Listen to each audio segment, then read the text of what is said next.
This is a Honda Trail 125, and this is a Kawasaki KLX230. Both of these motorcycles were purchased as a beginner dual sport motorcycle, but that title is far better suited to one of these than the other. You see, the Trail 125 is still very much a scooter. It's better suited to urban areas than the trails like its name would imply. Doesn't mean it's a bad bike, but it's just not the best bike for what we purchased it for. So when we talk about a dual sport motorcycle for a new rider, let's define both the rider and the terrain. So here's our new rider. So how long have you been riding motorcycles? About 2 years. And have you had a motorcycle before this one? No. Okay. And how many total miles have you ridden? Just about 2,000. All right. And have you ever taken a motocross course or any kind of off-road training course or done anything other than run drills here on our property? No. All right. Anything else you want to add? I did not ride a bicycle for the first time until I was in college, so I think that's part of why I lack some balance. Okay. So I think definitely we can say she qualifies as a new rider. So now to define the terrain, we're talking about 2-lane highways with speed limits up to about 65 miles an hour. We're talking about gravel, we're talking about sand, we're talking about rocky 4-wheel drive roads. We don't load the bikes up with camping gear, so we're not like adventure motorcycling per se. We don't load the bikes up and live off them. And we don't do any open interstates, so no 4-lane highways where it's 70, 75, 80 or anything like that, tangling with semis. We don't do any hard single track. With that in mind, the Trail 125 seemed like a good choice. So it's got a low seat height, it's got an automatic clutch so it doesn't stall, and it's street legal, unlike something like a KLX 110. In a previous video, I pointed out some of the flaws of the Trail 125 as a dual sport motorcycle. In that video, I compared it to a Suzuki DR200 I had at the time. She tried riding the DR200, but without an automatic clutch, and the seat height was a little bit too tall, so she was never really comfortable off-road. So in order to step up to a real motorcycle, it would have to have a seat height comparable to the Trail 125 and an automatic clutch. That narrowed the field down to 2 real options, the KLX230 or a Honda CRF 300LS with the low seat height. Both of those are listed as having a 32.7-inch seat height. Both the Kawasaki and the Honda have auto clutch options from Recluse Racing. So we ended up buying this used KLX230. It's a 2023 model, and we ended up lowering it another inch, which means with her on it, the seat height is actually a ½ inch lower than the Trail 125, and installed a Recluse auto clutch. Recently, we were able to test this bike out in Colorado on the same type of terrain and many of the exact same trails we've taken the Trail 125 on, and this bike performed better than the Trail 125 by every single measure. So let's first compare the specs of the bikes, then we'll talk about rider impressions and then my impressions as an observer. First, let's talk about the tires. So this is the stock street tire that comes on a Honda Trail 125. It is an IRC 50P, and it's very much a street tire.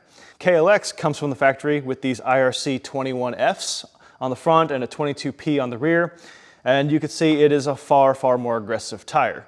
If it wasn't aggressive enough, the KLX has a 21-inch front wheel and an 18-inch rear wheel, which means there's tons of options. You can run something really aggressive like a Dunlop 606 or 605 like I have on my DRZ, whereas the Trail 125 has a 17-inch wheel in the front and the rear, which means you have very, very limited options. We decided these stock tires were more than adequate for our needs, so we left them on there. Unlike the Trail 125, where we swapped out the street tires for these Shinko 241s. If you really want to get after it, the KLX wheels are drilled for rim locks, so you can run rim locks if you want to run harder trails at low pressures.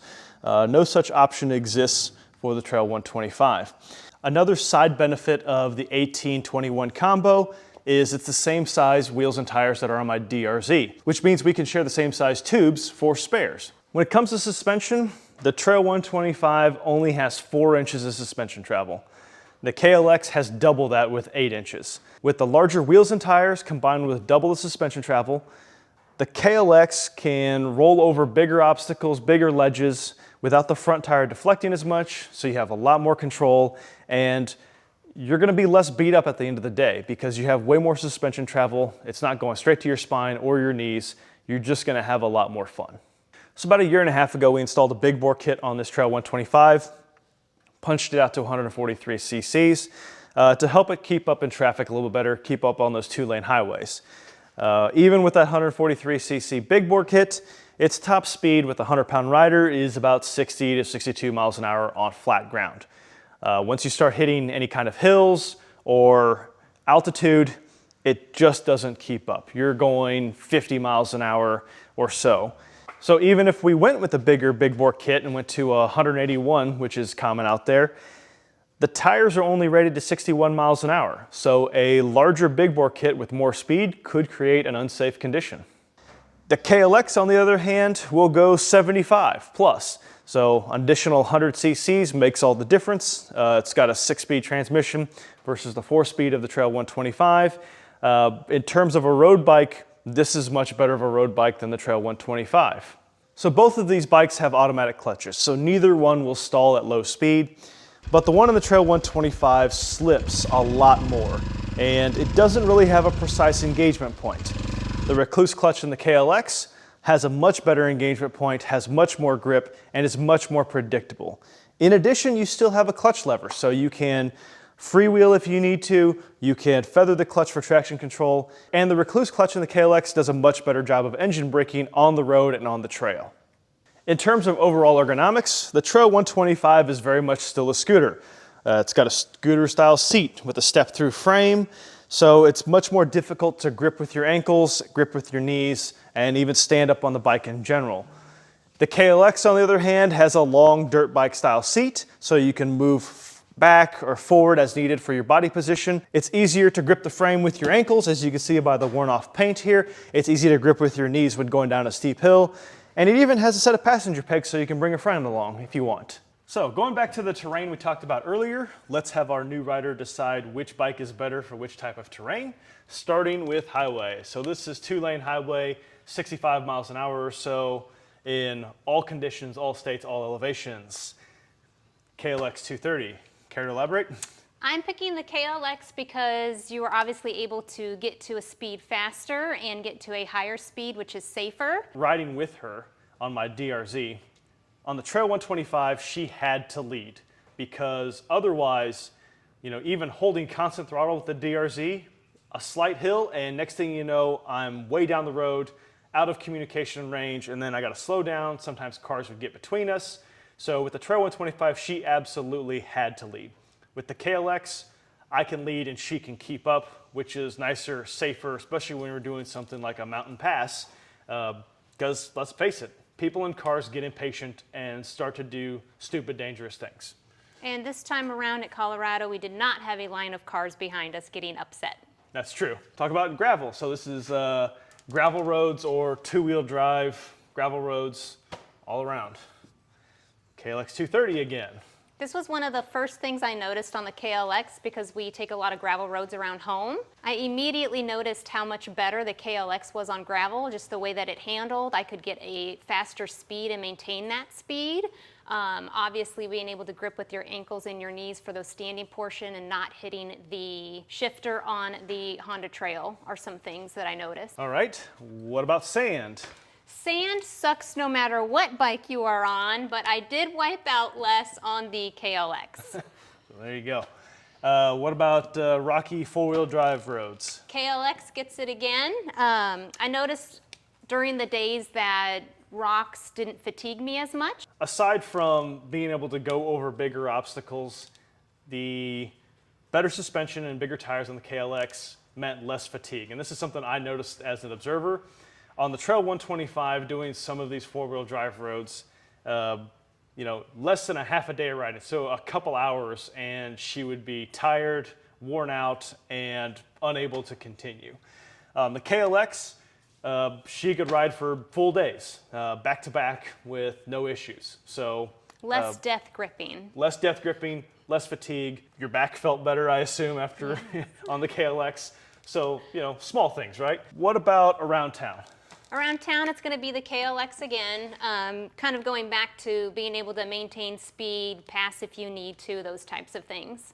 Clearly, the KLX wins as a dual sport. And I'm not saying the Trail 125 is a bad bike, it's just a bad dual sport. And it really is because that's not what it's designed to do, despite what its name may imply. So if you want something to throw on the back of your RV and cruise around the campsite, hit some gravel with, deliver DoorDash, as long as you understand that it's still a scooter with some bigger tires, you might be really happy with the CT125. But once you start stepping into 2-lane highway speeds or gravel, sand, rock, and you want a real dual sport, you know, copy this build. Copy the KLX230 build.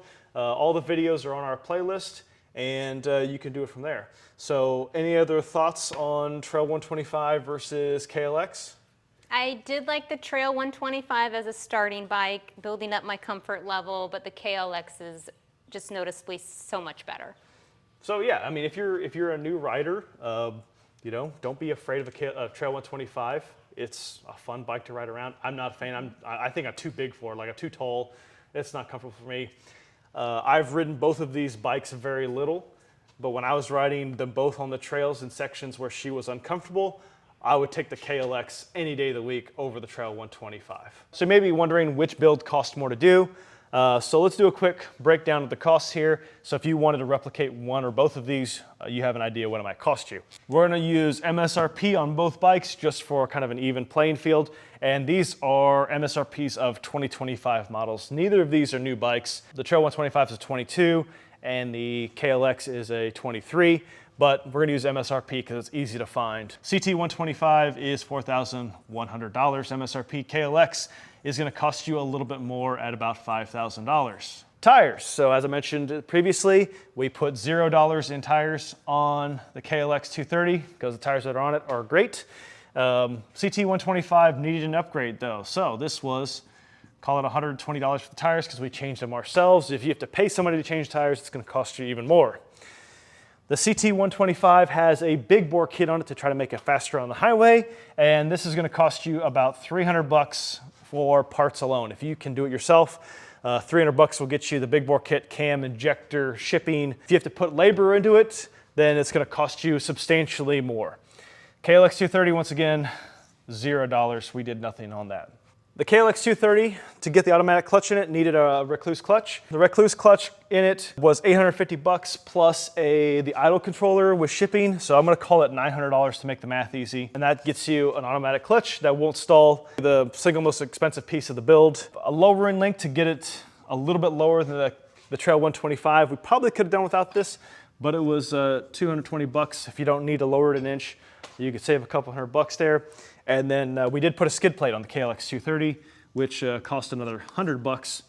And we didn't put a skid plate on the Trail 125. It's sort of got a skid plate on it that's very flimsy. But if you want to start doing harder trails and whatnot, the skid plate's a good investment. And I tested this out, by the way.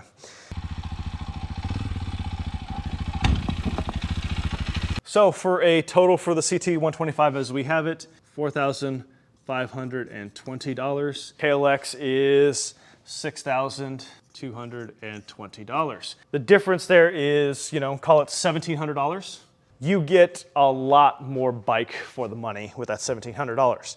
So you've got another 100 cc's of power, you've got a 6-speed transmission, you've got passenger pegs. So, you know, if you divide it by 2 people on there, you save a lot of money. This doesn't include things like the Barkbusters handguards. We put handguards on both bikes, so that was basically a wash. I chose not to include that on here. And that's something you'd probably put on any bike you're gonna take on trails. So overall, I think the KLX230 is well worth the extra money. I'd be interested to hear your thoughts in the comments below.